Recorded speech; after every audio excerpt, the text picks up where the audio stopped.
Habíamos dicho que en esta tercera reunión nos íbamos a ocupar de las consecuencias de la reforma universitaria y su gravitación en la mentalidad de la clase dirigente argentina y americana. Pero antes de ocuparnos de este problema, quería recordarle, aunque malo fuera sucintamente para ser lo más objetivo posible, el último y el primero de los documentos que traje la vez anterior, para tratar de objetivar de la manera más irrebatible cuál es la conducta de esta organización. Habíamos dicho, porque el primer manifiesto, el llamado liminar del año 18, es un poquito largo, los habíamos resumido y habíamos dicho que tenía un nuevo concepto de la universidad, en la cual se suprimía el viejo concepto de universidad que era el tradicional, es decir, se separaba en el edificio del saber el orden sobrenatural del orden humano, por completo. Segundo punto revolucionario era lo que se refería al gobierno de la universidad. El gobierno de la universidad, que tradicionalmente es ejercido por la autoridad jerárquica de los docentes, es reemplazado dentro de esta idea subversiva por un verdadero soviet estudiantil y de egresados, en el cual el número de profesores es minoritario con respecto a los otros representantes. Podríamos decir que hay una subversión de la jerarquía docente, que son las jerarquías naturales dentro de la universidad. Con respecto al espíritu de este documento, habíamos dicho que estaba de acuerdo e identificado con el de la Tercera Internacional. Es decir, 3 negaciones que habíamos demostrado que eran dialécticas. Las 3 era el anticlericalismo, el antimilitarismo y el antiimperialismo yanqui. Y habíamos dicho que fundamentalmente las 2 primeras significaban la negación del ser argentino, puesto que la patria nuestra históricamente se había edificado sobre la iglesia y sobre el ejército. Cuarto elemento subversivo notorio es el que hace referencia a la alianza obrero-estudiantil. Esto es la primera vez que pasa en la historia argentina y que tiene su origen en el manifiesto comunista.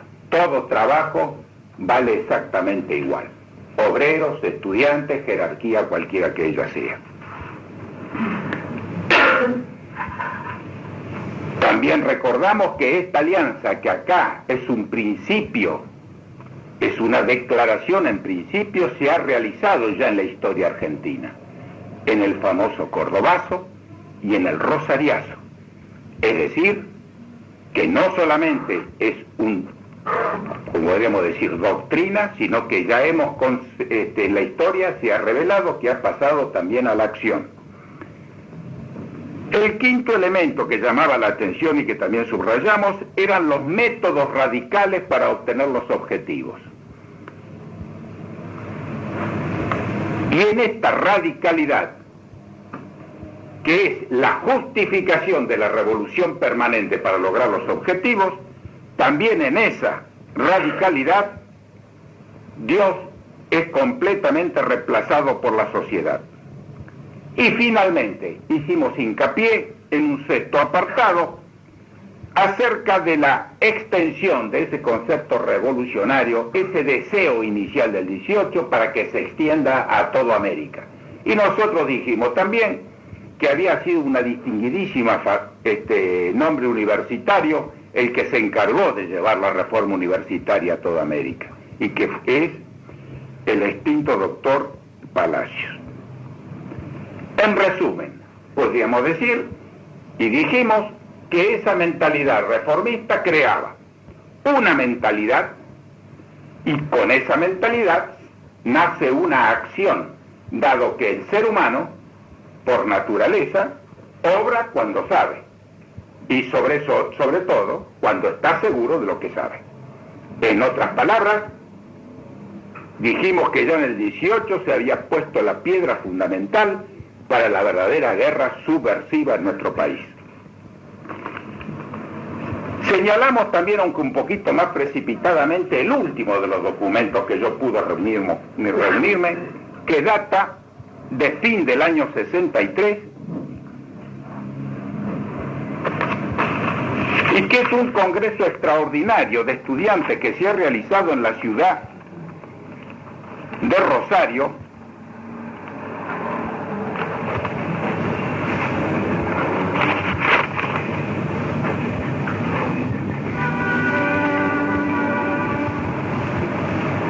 que también es extenso, pero que tiene una importancia fundamental por lo siguiente. Se reafirma exactamente los mismos puntos que en el manifiesto liminar. Pero sobre todo quería yo leerles uno de los apartados en que hace referencia a las resoluciones del Congreso en lo que se refiere al plano nacional. Dice así: la ubicación del movimiento estudiantil y demás sectores progresistas de otros claustros, juntos en la lucha del pueblo para cambiar las estructuras viciadas del país, realizando la definitiva liberación nacional y social. Fíjense los términos. Este término progresista es de un significado especial en todo lo que significa literatura subversiva, y lo mismo que es el cambio para lograr la definitiva liberación nacional y social. Por supuesto que esto va seguido de reforma agraria radical y profunda, expropiación sin indemnización de la tierra y dársela a los que la trabajan, nacionalización de bancos, industrias y comercio, ruptura con el Fondo Monetario Internacional, etcétera, etcétera, etcétera.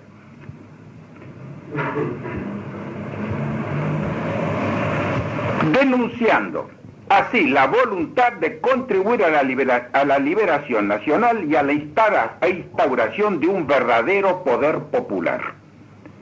En el plano internacional, reconocimiento de Cuba y de difusión de sus conquistas culturales, científicas y materiales.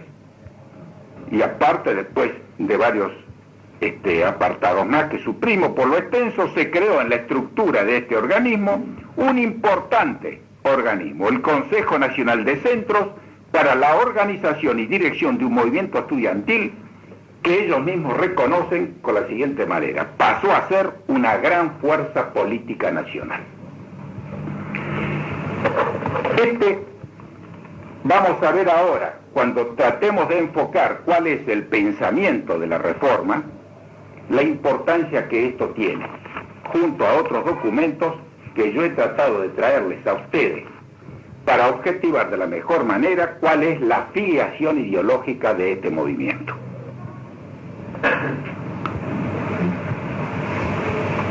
Al respecto, quiero traerle una cita del doctor Riccieri Frondizi cuando era rector de la Universidad de Buenos Aires en el periodo 58 al 62,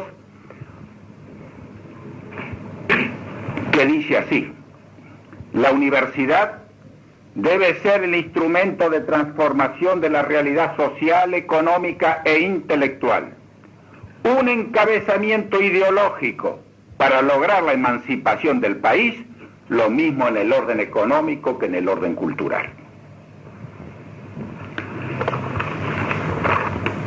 Y pasamos así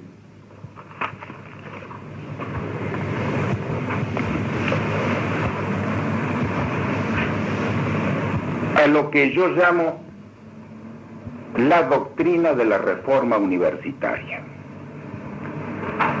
Hemos visto en el manifiesto liminar que estaba prácticamente vinculada a la triple negación fundamental a la Tercera Internacional. Vamos a ver ahora, en las últimas, cómo está adherido en principio a la Cuarta Internacional. En la misma desaparece todo lo que impresionaba como una negatividad, una negación, mejor dicho, para darle un enfoque mucho más amplio y revolucionario. Podríamos decir sin exageración que la doctrina de tipo subversivo que aparece en el documento inicial en forma velado se hace manifiesto en este último. He conseguido,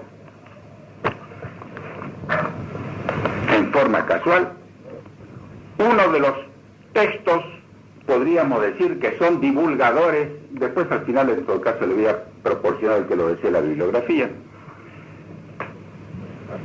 del pensamiento reformista último, que esto es del año 1965. El artículo pertenece a Yegros Doria y haciéndole justicia al autor, está muy bien escrito. Yo le voy a permitir leerle los párrafos directamente del libro para eludir todo comentario, porque yo creo que de por sí es suficientemente explicativo como para que quede aclarada cualquier duda que uno pudiera tener con respecto a la afiliación ideológica. Dice así el autor: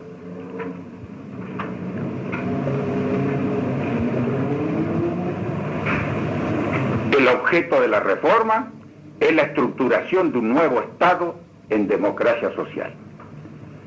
Punto suspensivo. Los valores fundamentales propuestos por la llamada generación del 18 pueden resumirse, como hemos visto, en nacionalismo, antiimperialismo, populismo y actitud antioligárquica, laicismo y posición anticlerical, americanismo y antieuropeísmo y democracia y antitotalitarismo.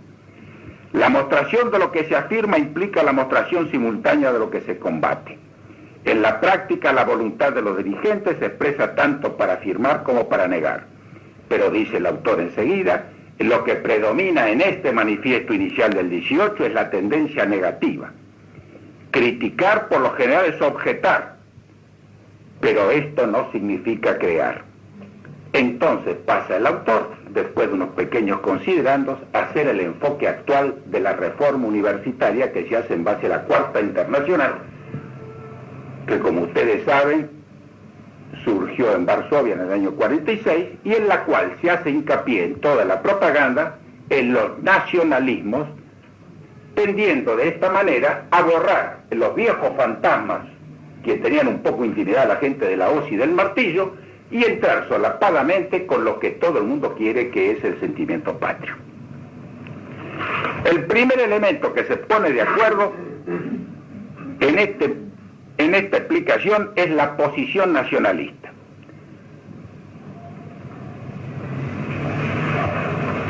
La exposición del pensamiento reformista al respecto es la siguiente: la soberanía nacional, fíjense en la dialéctica, está en relación de dependencia con el extranjero.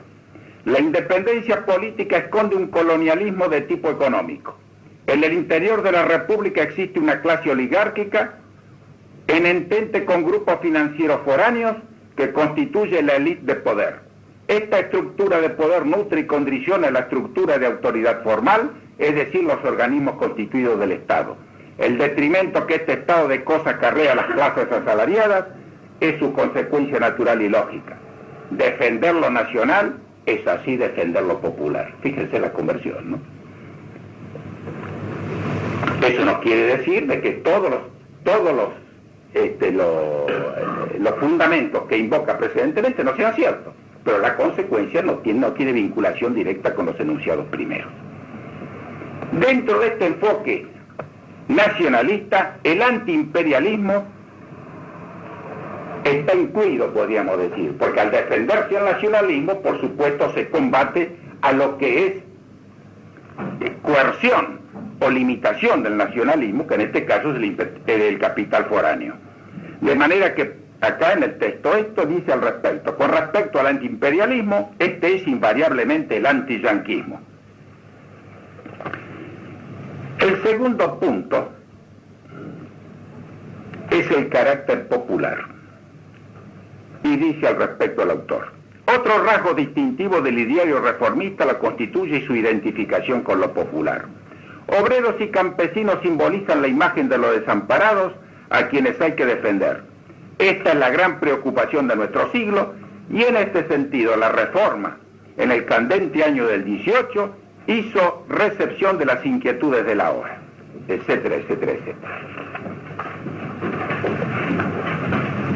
después de varios considerandos, por supuesto con un arraigable aparentemente nacionalista, dice lo siguiente: el populismo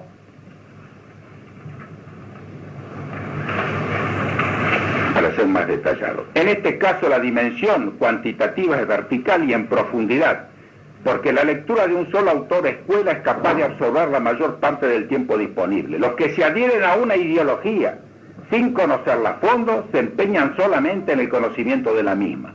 En el reformismo es donde se prevalecen los marxistas, hoy divididos en línea Moscú y la línea Pekín. El populismo es por consiguiente para nosotros uniclasista.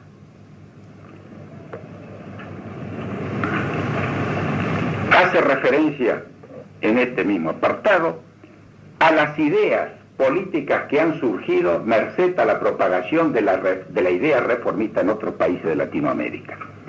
Se las voy a enumerar a título de simple conocimiento y son los siguientes: la que ya conocen, el APRA en Moscú, en Perú, Acción Democrática en Venezuela, Partido Revolucionario Febrerista en el Paraguay, Movimiento Nacional Revolucionario en Bolivia, Partido de Liberación Nacional en Costa Rica, Partido Revolucionario Dominicano y etcétera. Pasemos al tercer punto, la relación con la Iglesia Católica.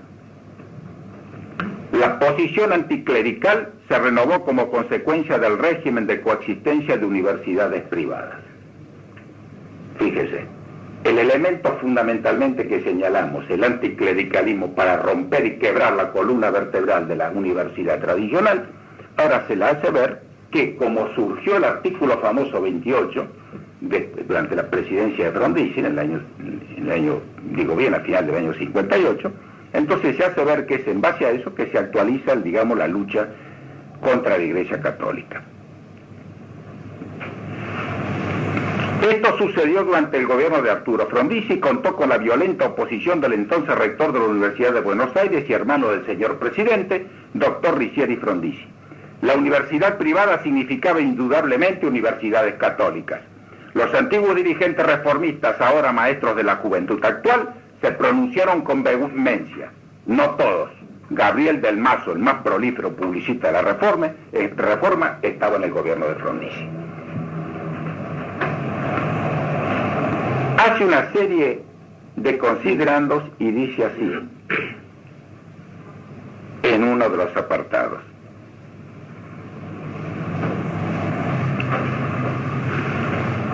la libertad para que la universidad reclamada, así como la conciencia que en la universidad se formaría, debían de fundirse para dar al joven la conciencia libre, que es la vida y alma de una verdadera democracia. Es decir, esto significa la separación de todo dictado de orden divino y la separación completamente de todo orden de orden filosófico superior. Es decir, la verdad depende de mi subjetivismo, lo que a mí me parece, que dijimos que es lo que se reconoce en el orden filosófico como libre examen. Dice por ahí en otro apartado, la universidad es la creadora de la parte principal de la futura clase dirigente. Y al final, después de un ejercicio dialéctico un poquito forzado, dice, se puede ser católico y ser reformista. Esto alude a los católicos que, sobre pretexto de perseguir las mismas finalidades sociales que pudieran estar indirectamente contenidas con el dogma católico, se afirman en una unidad táctica y se olvidan finalmente los católicos del punto de partida, que es el pensamiento verdaderamente religioso originario. Otro rasgo característico de la Reforma, y con este es el cuarto y último, es el americanismo. El americanismo reemplaza al viejo Latinoamérica. Latinoamérica es reemplazado por el americanismo. Y dice lo siguiente: el desarrollo más acabado de esta idea se dio con la idea dada por el APRA con la teoría del pueblo continente. Pueblo continente, en oposición a Latinoamérica. He querido traerle y sobre todo dar lectura original porque este es el último de los libros que se han publicado y que tiene el beneplácito, es decir, el placet de lo que es esta organización.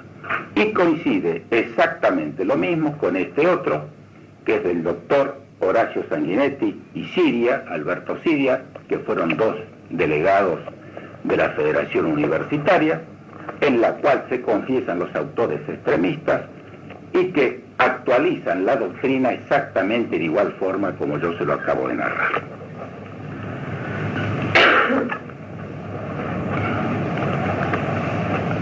¿Cuáles son los elementos que podríamos tener nosotros para poder decir un poquito más firmemente de que la reforma está vertebrada en la doctrina marxista?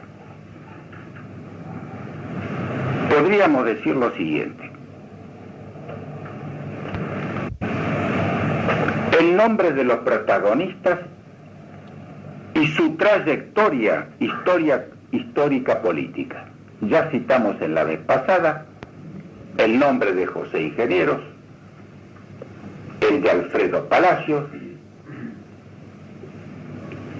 el de Sánchez Viamonte, Sanguinetti y otros más. Por supuesto que está también el que fue ministro de Defensa Nacional en la época de Frondizi. Me refiero a Gabriel del Mazo. Segundo elemento que nos permitiría decir o inducir de que existe esa afiliación que yo trato de documentar de la mejor manera, son los documentos históricos, y en especial lo que yo le he dado lectura, que es el último, que es el Congreso Extraordinario de Estudiantes celebrado en Rosario, cuya última parte dice claramente la gran fuerza política y para instalar un poder popular, objeto de la reforma. Otro elemento importante es el que presenta acá este mismo autor en su página 74, y que dice: de 1955 a esta parte el movimiento coincidió con la consigna de dos partidos políticos. Fíjese que acá acá está todo perfectamente clarito, ¿no? Y desenmascarado. De 1955 a esta parte el movimiento coincidió con la consigna de dos partidos políticos. El Partido Socialista, principalmente con un sector que ulteriormente se transformó en el Partido Socialista de Vanguardia, y el Partido Comunista. Después sigue haciendo las digregaciones que son muy habituales y que las salteo porque en realidad confunden un poco el enfoque hilvanado en la deducción en la que estoy en este momento empeñado. Luego me parece importante recordar esas citas que yo hice al final de la reunión anterior de los tres pilares básicos del movimiento de la reforma universitaria en su nacimiento, que era las citas que le traje yo de Mella, de Mariátegui, Mella de Cuba, Mariátegui del Perú y Aníbal Ponce en nuestro país. Mella en el año 25 ya decía: en el mañana, cuando América no sea lo que hoy es, cuando la generación que pasa por las universidades sea la generación directora, las revoluciones universitarias se considerarán como uno de los puntos esenciales de la unidad del continente y de la gran transformación social que tendrá efecto. Esto es lo que dice Mella.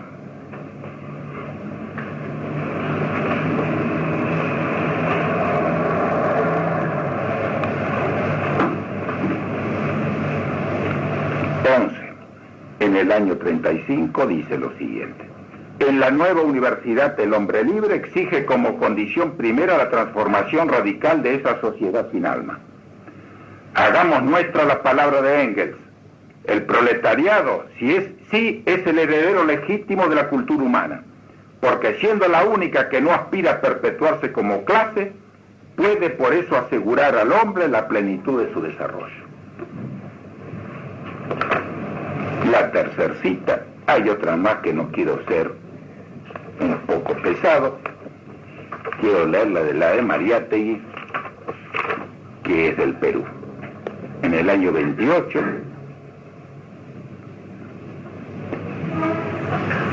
después de varios considerandos, dialécticamente terminan lo siguiente: esta crisis solamente puede superarse con el advenimiento de una cultura socialista. De manera de que ya son varios los elementos que tenemos para ir pensando de que es esta ideología la que vertebra el movimiento de la reforma universitaria. Pero todavía, como si esto fuera poco, vamos a ver después, cuando enfoquemos ahora cuál es la proyección que ha tenido la reforma universitaria en los diversos ámbitos de la vida nacional y americana, vamos a ver en detalle con citas también objetivas que voy a traer a ustedes, cómo es que se manifiesta en forma imbatible de que la reforma universitaria persigue fundamentalmente un fin político, subversivo y de tipo marxista.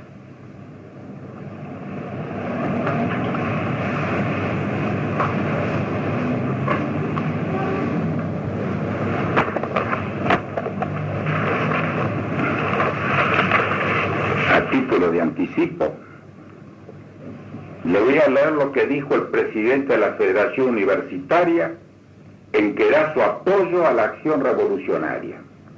El artículo ha sido publicado en el diario La Nación del día viernes 5 de junio del año 1970. Y la crónica data de La Habana. Declaró que la meta inmediata de la organización es colaborar estrechamente con el movimiento revolucionario. La afirmación aparece en una entrevista que hizo el diario Juventud Rebelde y que publicó anoche, y en la cual Yago Stiefenberg, estudiante de psicología de la Universidad Bonaerense, se extendió largamente sobre el 9º Congreso Nacional de la Federación que preside. Señaló que la tesis principal de la FUA es ganar a la mayoría de los estudiantes para la revolución, destacando el instrumento valiosísimo que para la lucha revolucionaria supone la organización de masas.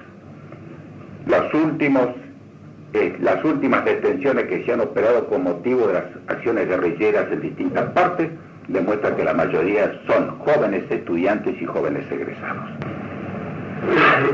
Expresó su convicción de que las masas estudiantiles pueden actuar activa y organizadamente en dicha lucha, y como demostración citó la experiencia de mayo y junio del 69 en la Argentina.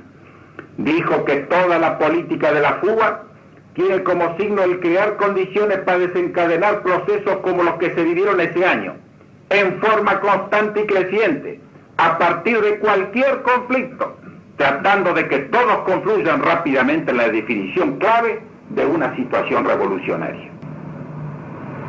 Derivando la entrevista hacia el 9º Congreso de la FUA, propiamente organizado bajo la divisa hacer de todo el país una Córdoba triunfante. Stiefenberg lo definió como uno de los principales celebrados en la última década por su representatividad, por el grado de organización alcanzado en la clandestinidad y por los acuerdos tomados. Finalmente termina haciendo un gran ensalzamiento de la unidad del movimiento. Yo creo que con esto ya es el sello definitivo, aún para la persona que no quisiera convencerse, y vamos a citar otros elementos más de orden político. El tercer elemento que quería considerar en este encuentro de esta noche es la proyección que ha tenido la reforma universitaria en los diversos ámbitos de la vida nacional y latinoamericana. Y habíamos dicho desde un principio de que dado a esta dualidad de conducta que tiene la reforma, por un lado, para mostrarse en la apariencia, reforma de la universidad, pero fundamentalmente la derivación política, es a este enfoque político, que a veces pasa un poquitito oculto, que lo voy a referir en particular.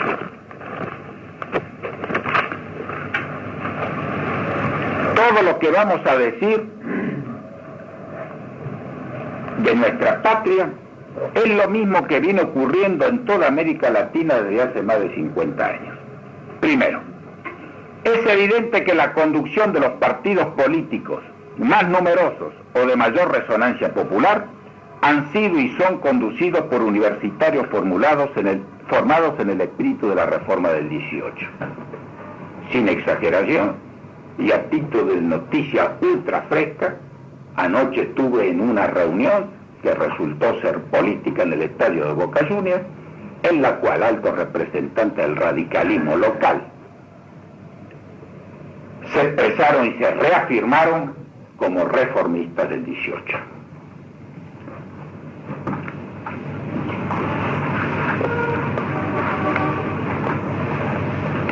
Descontados los partidos de notoria filiación marxista como son el socialista y el comunista, hasta aún mismo en el conservadorismo se ha puesto de manifiesto la penetración del ala populista.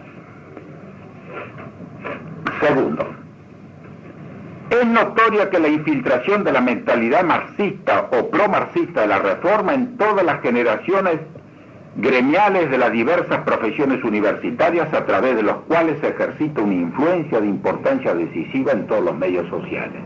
Esto se ve en la Federación Médica, en los centros de egresados de las distintas profesiones. En este momento es particularmente manifiesto en lo de ciencias económicas. También es evidente la influencia del espíritu reformista en la mentalidad de los magistrados e integrantes del Poder Judicial, encargados de la administración de la justicia. Los servicios de inteligencia han comprobado la penetración a través de estudiantes universitarios que se incorporan anualmente para cumplir el servicio militar, activistas y simpatizantes del movimiento reformista, lo cual significa un hecho de real gravedad en estos momentos de escalada subversiva en todo el país, protagonizada en casi todos los casos por estudiantes y jóvenes universitarios. Incluso en el nivel de oficiales y suboficiales ya hemos tenido desgraciadamente y se ha comprobado la presencia de activistas en los llamados nacionalistas de izquierda, en el caso del teniente primero Licastro, por todos conocidos, es una de las personas más conocidas en la actualidad. En el campo educacional, en todos los niveles, primario, secundario, superior y universitario, existen en número alarmante docentes que desarrollan una acción subversiva en la mente de nuestros niños, adolescentes y jóvenes, respondiendo a la directiva de esa mentalidad reformista. Sexto, es un hecho que se documenta cada día más la influencia del espíritu de la reforma en todos los medios de comunicación, publicidad y propaganda, diarios, revistas, radio, televisión, etcétera, así como la gravitación decisiva que tienen en numerosos centros culturales, artísticos y de teatro vocacionales. Esto aparte de su predominio en las actividades folclóricas que se desarrollan en todo el ámbito del país. Y por último, cabe señalar la más penosa y la más demoledora de todas las influencias de la reforma universitaria, que es la que se ha operado en el seno de nuestra Santa Madre Iglesia a través del llamado movimiento sacerdotal para el tercer mundo y que se expande en forma impune e incontenible por parroquias y colegios privados religiosos. Todas estas manifestaciones que afectan la vida de toda la nación argentina, así como el resto de los países de Latinoamérica, son un reflejo de la mentalidad materialista, atea, laicista, populista, clasista y social que define el espíritu y la acción de la reforma universitaria desde su triunfo inicial en el año 1918. Respondiendo a la consigna de Lenin de que el comunismo debe estar siempre donde está la masa, se comprende fácilmente la razón por la cual en estos últimos años la prédica de la acción subversiva de la reforma universitaria se mueve a la sombra del movimiento peronista o justicialista, que aparece hoy como una vanguardia de toda agitación universitaria y en la unión con las fuerzas masivas de los obreros organizados. Ejemplo de esta conjunción obrero-estudiantil que fue promovida en el año 18, ha sido su actuación conjunta en Córdoba, como señalamos, Tucumán, Rosario, Mendoza, Corrientes, etc. Se ha logrado así la integración de la masa obrera conducida por dirigentes marxistas con los cuadros del Estado Mayor que nos produce la reforma universitaria. He conseguido por casualidad esta tarde este otro documento que también es poco conocido y que viene a aclarar el porqué este hecho también de la unión de la reforma con el partido peronista y del por qué ellos prefieren escribir el nombre del peronismo y justicialismo y no su propio nombre, porque es un nombre que ya tiene una historia negativa y borrosa en su pasado. Es este pequeño documento que se llama, editado en el año 18, publicado por Victorio Codovilla, con el título del significado del giro a la izquierda del peronismo. Esto es un informe que hace Codovilla, 62. Esto es un informe que hace Codovilla al Comité Ejecutivo Central del Partido Comunista de la República Argentina y que yo no dudo en llamarlo que es uno de los documentos más serios que tenemos en nuestra historia política de los últimos años. Hay que hacer honor la seriedad con que está escrito. No hay ninguna opinión personal. Está todo documentado en diarios o publicaciones comprobadas, nacional e internacionalmente. Esta especie de convenio o acercamiento de unión táctica entre peronismo y comunismo se opera después que se anularon las elecciones de la provincia de Buenos Aires de Allende. Y como ustedes recordarán, fueron los dos partidos juntos a una puja electoral en el año, no me acuerdo si 62, fin de 62 o principio del 63. Le digo esto porque no nos debe de extrañar de que ahora la reforma universitaria se presente en todos lados como peronista. Por lo menos en el seno de mi facultad ya se han sacado los otros letreros y los que predominan son estos.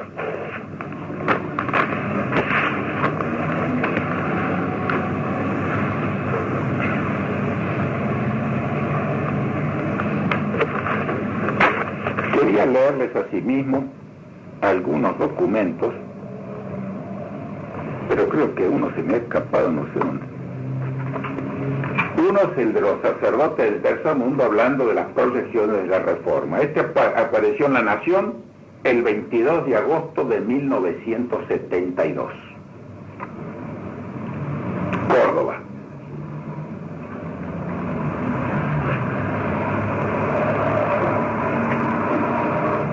Etcétera, etcétera, etcétera. Otro de los objetivos es la liberación que el pueblo va gestando a través de varios años de lucha y que implica la toma del poder por la mayoría, la liberación de la dominación extranjera y la instauración de un socialismo nacional y latinoamericano. El proyecto de dominación continúa, ha llegado a una situación de agotamiento y ahí se extiende hasta el final. Este es el último manifiesto en nuestra querida tierra de 140 sacerdotes pertenecientes al movimiento del tercer mundo. El que lo quiera consultar más en detalle, 22 de agosto de 1972. Y tenía como elemento de importancia política fundamental, que no sé qué se me ha hecho, la famosa reunión del Luna Park, cuando se proclamó el gran encuentro nacional. Acá está. En el Luna Park tuvo lugar un acto político. Nació el día 17 de abril de 1971. Viene a hacer la proclamación del Encuentro Nacional de los Argentinos. Le voy a decir los discursos finales porque es muy extenso. Yo les recomiendo que lo lean porque esto no tiene una sola línea de desperdicio. En los discursos finales se escuchó luego al dirigente del radicalismo del pueblo, doctor Roberto Caviche, quien afirmó que mientras el gobierno llama diálogo para el acuerdo nacional, nosotros llamamos al acuerdo de los argentinos para lograr definitivamente el poder para el pueblo. Agregó, el pueblo tiene conciencia de que debe de luchar para quebrar la dependencia que ata al país a los intereses y monopolios, y elogió al gobierno chileno del doctor Allende. La Argentina, añadió, debe impedir que se transforme la Argentina, etcétera, etcétera, en una nueva Bahía de los Cochinos. Finalmente dijo, la respuesta del pueblo es esta, que el gobierno se notifique de que el pueblo argentino no admite más daños ni más trampas electorales. Partido Radical del Pueblo. Finalmente, el último discurso fue el que pronunció el ex jefe del Comando Táctico del Justicialismo, el doctor Jesús Esporto. Afirmó que el encuentro marca la necesidad de que el pueblo argentino recupere sus derechos perdidos y el patrimonio nacional enajenado por los intereses extranjeros. Señaló que la lucha será larga, pero que nada impedirá que todos los demócratas se unan para lograr la liberación nacional. Por último, juzgó que es una nueva farsa del gobierno hablar sobre comicios futuros y leyes electorales, y pidió la formación de un gobierno provisional que garantice el retorno a la democracia y la república. Lo interesante es que en este encuentro verdaderamente político, ¿quién fue que pronunció el primer discurso? Después de oírse, dice el artículo, las estrofas del himno nacional, habló el dirigente de la Federación Universitaria de Buenos Aires, el señor Jorge Marcelo Freire. Saludó a los combatientes de la heroica Córdoba y después formuló duras críticas al gobierno para luego reclamar la autonomía universitaria y el gobierno tripartito. Con nuestra federación, dijo, estuvimos en Chile para llevarle nuestra solidaridad a quienes hoy están construyendo un nuevo país. Refiriéndose a la invitación formulada por el ministro Monroy, dijo que en las actuales circunstancias no puede haber diálogo con la FUA, y etcétera, etcétera. Les cito esto para que ustedes vean primeramente, le aconsejaría que el que lo puede tener un minuto lo lea, porque merece ser leído en extenso y detalladamente, porque ninguno de los oradores tiene una frase que pueda ser desperdiciada. Todo merece escribirse y subrayarse. De manera de que este es otro de los documentos que a mí me parecen de la más objetiva demostración de la afiliación que tiene el movimiento desde el punto de vista político. Me refiero al movimiento de la reforma universitaria y su deseo permanente como objetivo final de llegar a la subversión dentro del orden político.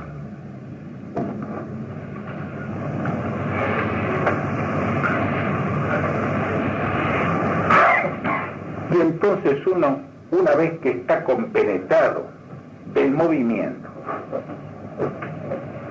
que lo conoce por sus elementos históricos, como hemos tratado de hacerlo, uno dice, ¿cómo puede haberse producido esto? ¿Por qué mecanismo puede haberse producido?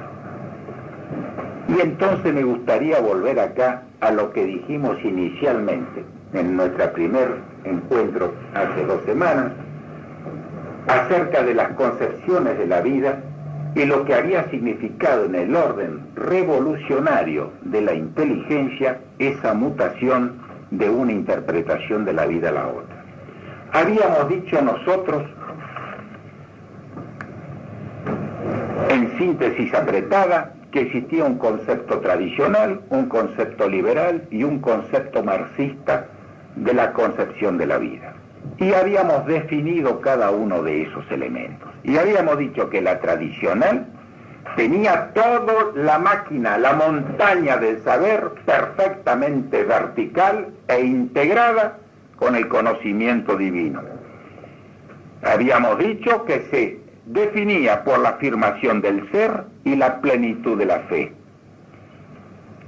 En el orden filosófico, la realidad está fuera del hombre, que para el que cree en Dios, la vida es un misterio. La inteligencia la puede conocer en parte, pero no agota nunca la realidad. Yo puedo conocer profundamente a mi patria, pero no la conozco toda. No soy la patria. Conozco y quiero a mi mujer y mis hijos, pero no soy mi mujer ni mis hijos. Filosofía del ser y lógica de la identidad. Cada cosa es lo que es. Y en el orden moral que hemos citado, este concepto tradicional es lo que nos enseñó a través de nuestros padres y abuelos la práctica de la virtud y de la fidelidad hacia todo lo que es indiscutible: Dios, patria, instituciones intermedias, familias, etc. Y el tomar la vida como un consentido de servicio. Y habíamos dicho, al abordar la concepción liberal, de que el liberalismo había sido la ruptura de esta concepción de la vida. Ruptura teológica con la fe. Ruptura filosófica con respecto al problema del conocer. Se antepone la duda y la actitud crítica radical. En otras palabras, se empieza por negar la realidad. Antes de decir si la puedo conocer, la empiezo por negar. Y de acá sale la duda de poder conocer la realidad. Filosóficamente decimos que se trata de un subjetivismo de la verdad. Es decir, depende del libre examen, depende de cómo yo lo vea. Se antepone la duda y la crítica a todo lo que es en la realidad. Y se transforma, y se cambia, mejor dicho, la lógica de la identidad, es decir, de lo que las cosas son, por la dialéctica de la apariencia o del accidente, es decir, la filosofía del devenir. Acá está el problema. Y acá está la trampa en la cual tienen que defenderse fundamentalmente los jóvenes que van a la facultad. Porque cuando nosotros veamos el orden marxista, lo que es la concepción marxista, mejor dicho, de la vida, que no es nada más que el liberalismo llevado al último extremo, es el materialismo absoluto, el materialismo filosófico llevado a la historia y a la sociedad, como lo dice Engels. Nosotros no inventamos nada, llevamos nada más que el positivismo y lo que el positivismo creó, el materialismo filosófico, a la sociedad y a la historia. Y entonces, ¿qué es lo que dicen reformistas? No tenemos que volver a situaciones históricas superadas, se refiere al conocimiento histórico, a la concepción tradicional de la vida. La gente no quiere partir de la concepción tradicional, parte siempre de la concepción liberal. Y todo diálogo y discusión en la facultad nace de situaciones que suceden después de que se ha instalado el dogma liberal. Y entonces ahí es imbatible, porque no hay razonamiento que pueda integrar una verdad. La trampa está ahí. Y para poder sostener en el orden cultural profundo el problema, la búsqueda del conocer profundo, de lo que es el ser, de lo que es la verdad, y lo que es la verdad con mayúscula, es decir, ciencias particulares, ciencias unitarias y la ciencia divina, teología, necesitamos volver a esa concepción. Si no, es imposible.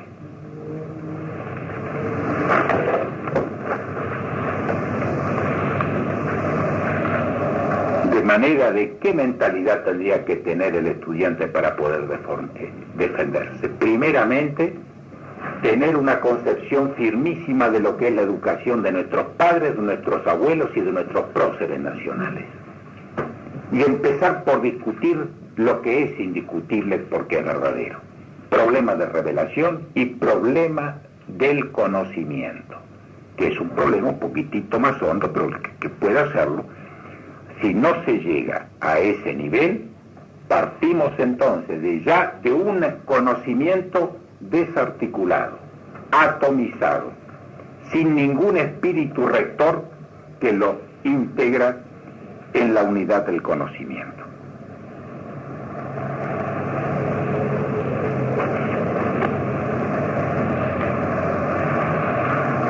Vista así, y a título de resumen, vuelvo a insistirle, la reforma universitaria promueve una mentalidad que nace de donde ya acabo recién de señalar, materialista que se realiza después en la sociedad universitaria y para llevarla después a la sociedad civil y política. El método doctrinario es la dialéctica y la táctica es la violencia. La violencia ha sido sancionada como el elemento único para lograr la liberación después de la reunión de la OLAS en Cuba en el año 67, que es la organización latinoamericana OLAS, bueno, no es de seguridad, sino de cooperación. Es decir, la cooperación que tienen que prestar todas las repúblicas de Latinoamérica para que los movimientos subversivos puedan llegar a triunfar.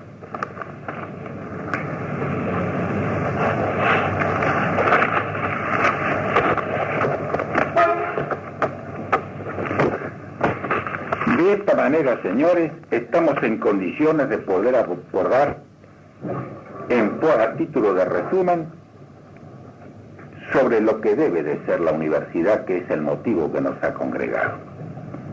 Hemos estudiado y documentado la ruptura liberal y la subversión marxista en la Universidad Argentina y Latinoamericana. Vamos a referirnos ahora a lo que debe de ser la universidad al servicio de la verdad y del bien de la patria, que junto con la idoneidad profesional constituyen su razón de ser.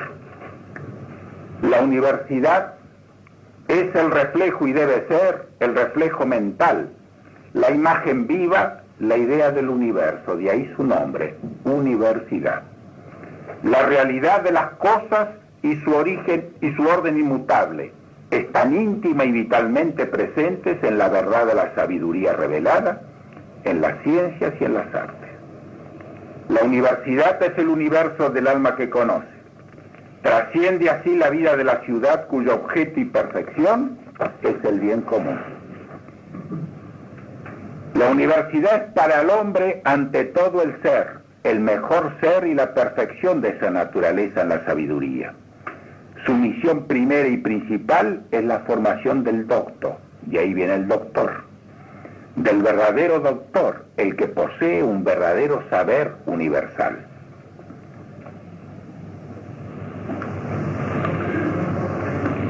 El fin de la universidad, así desde el punto de vista cultural, es la contemplación de la verdad inmutable y el cuidado del alma de la nación.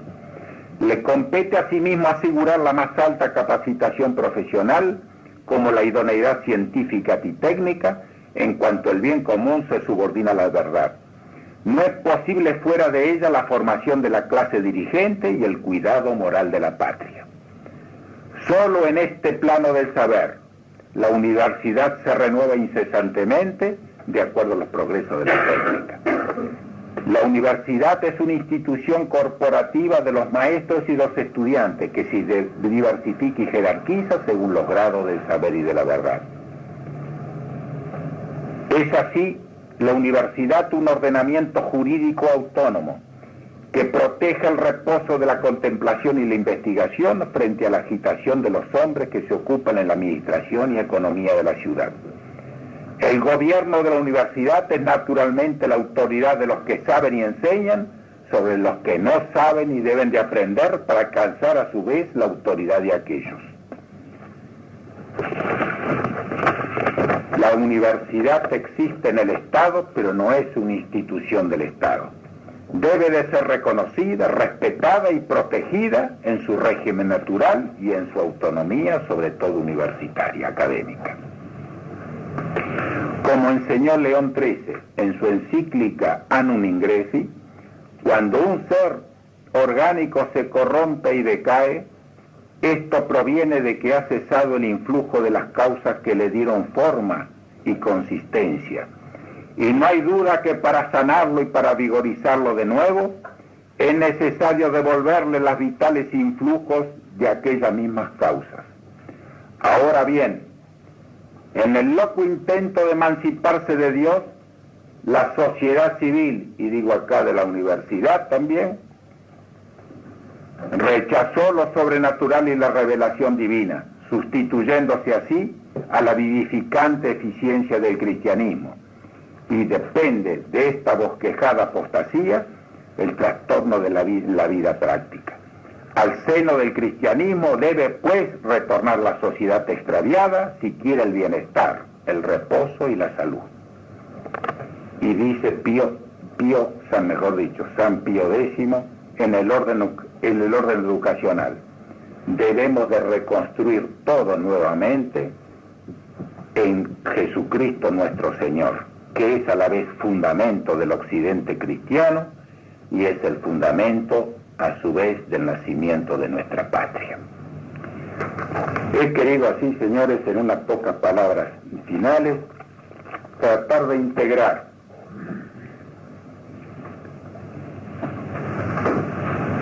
el motivo de estos encuentros en viernes sucesivos, sobre lo que es la universidad y sobre lo que debería ser la universidad. Hemos tratado de hacerlo en forma un poco abigarrada, es cierto, en algún momento a lo mejor un poquitito aparentemente confusa, pero el tema es un poco largo. Es difícil, muy difícil, juntar mucha bibliografía y reunirla de la mejor manera. A los más interesados, a los más jóvenes, yo les diría que esto no es nada más que una carta de presentación, una curiosidad, una invitación para que a su vez traten de profundizarlo. Traten de profundizarlo porque acá se cumple también el viejo dicho popular que por cualquier camino se va a Roma. En el orden del conocimiento pasa exactamente lo mismo. Hay que tomar cualquier hilo, pero no dejarlo. Tomarlo vivamente. Y a medida que uno toma ese hilo, se le presenta un nuevo nudo. Y cuando nosotros no nos damos cuenta, el nudo se ha transformado en una soga. Y en un momento dado reconstruimos todas las dudas que yo tenía. Quien les habla, para poder llegar a este conocimiento pleno que yo en pocas reuniones he podido vertirles, me ha costado años. Años para buscar bibliografía, años para comprenderla profundamente, porque hay una verdadera literatura revolucionaria que no es fácil tampoco habituarse a ella. Por eso es que yo ahora ya entré de despedida, porque es la última reunión que tengo con ustedes, es que no me quedaría nada más que decirle una cosa. Sean jóvenes, sean universitarios, sean argentinos, pero para reafirmarse en todos estos principios que yo le he dicho, traten de ser profundamente curiosos, pero sin nunca extraviarse de lo que es el ordenamiento de la vida intelectual integrada en conocimiento humano con la fe de la revelación. Nunca acepten una tesis humana, por segura que ustedes la tengan, si no la han sometido a la antítesis, o a decir, ¿qué me dice la revelación divina? Úsenla como un elemento de contraprueba, y de esa manera no se van a extraviar nunca. No solamente cuando se refiere a la universidad, sino cuando, siendo ya un poquito más grandes, se integren a la vida amorosa de familia y tengan que satisfacer preguntas de hijos, preguntas de amigos de los hijos. Y entonces se van a dar cuenta qué fecundo es todo este conocimiento que empezó iniciando inocentemente, tratando de conocer qué es la Universidad Argentina del año que vivimos. Muchas gracias a todos. Muchas gracias a los que me han concedido esta tribuna, por supuesto inmerecida para mí, en especial al que la rige, que es la prestigiosa figura del padre García Vieira. Le agradezco a ustedes la buena disposición, sobre todo los que tenemos de común con quien les habla, que es la curiosidad en el saber, en este caso, lo que pasa en nuestra querida universidad. Y también a los amigos, principalmente al profesor Yenta, que me ha guiado desde hace mucho tiempo y me ha prestado un singular apoyo y me ha renovado a través del tiempo el entusiasmo para que pueda vertirle la mayor parte de las cosas que le acabo de hacer. A todos muchas gracias.